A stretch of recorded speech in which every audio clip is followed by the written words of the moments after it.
cas, le principe pour enregistrer ce titre-là, c'est 2 guitares crunch, enfin un gros crunch, hein, tu vois, et deux autres couches en beaucoup plus saturé et un peu plus lisse et du coup un peu plus terne.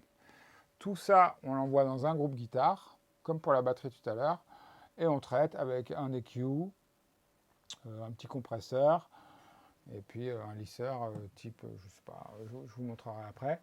Une compression parallèle toujours pour lever les choses sur les côtés. Et normalement, on a ce qu'il faut. On met un SM57 et un 421 devant la membrane. SM57 au centre, 421 juste à côté. Une DI en parallèle qu'on va utiliser aussi avec un simulateur d'ampli, donc quelque chose de chimique qui va se mélanger avec la partie réelle de la prise de son et des micros.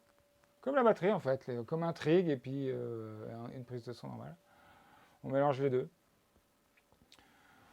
Donc sur le Pro Tools, là je vais avoir mes 4 DI qu'on voit ici. Ok. Donc c'est enregistré pur. Sur ça, vous mettez un simulateur d'ampli que vous voulez, de métal, de gen, de tout ce que vous voulez, qui est génial. À vous de choisir, tant qu'il est complémentaire avec toutes les prises qu'on a ici. Donc il y a beaucoup de faders, mais en réalité c'est des micros. En réalité c'est 4 prises de guitare. J'ai un micro 57. Je vous fais écouter.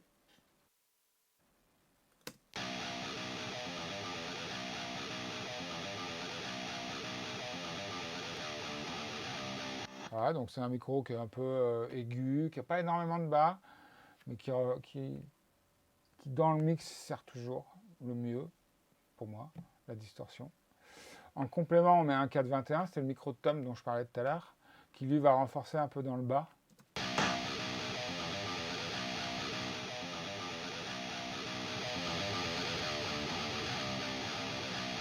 À doser selon le taux de bas qu'on veut sur les guitares. Et est-ce que ces deux-là sont en phase? Oui. Il y a un petit auto-align là qui différencie.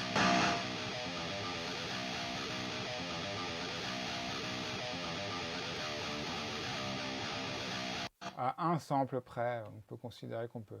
Je venais de recevoir auto-align, donc je le mettais partout. Je le testais, on m'avait dit de tester sur la guitare, mais bon voilà, le détecteur il a repéré un sample, c'est-à-dire rien. Oui, tu l'avais prévu à la prise. Voilà. Mais sur 4 guitares, un sample par guitare, finalement ça m'a donné un petit peu plus de clarté. Mais c'est très léger. Ne le prenez pas en considération, c'est pas nécessaire. Donc sur une prise de guitare, je rajoute un micro ambiant. Ambiant, c'est le fond de la pièce là.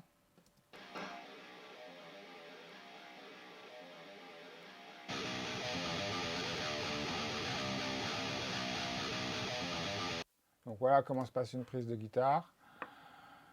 J'ai 1, 2, 3, et 4.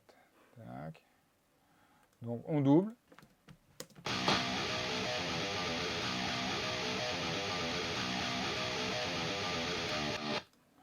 Ou alors, et on quadruple.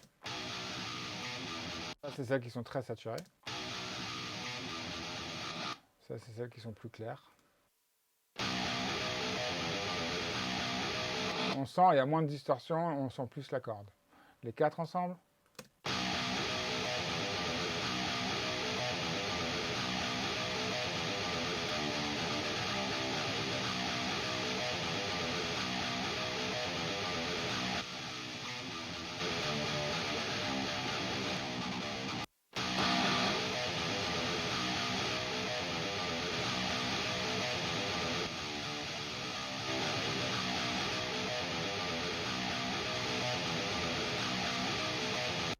Ok. Ça, c'est de la pure prise de son.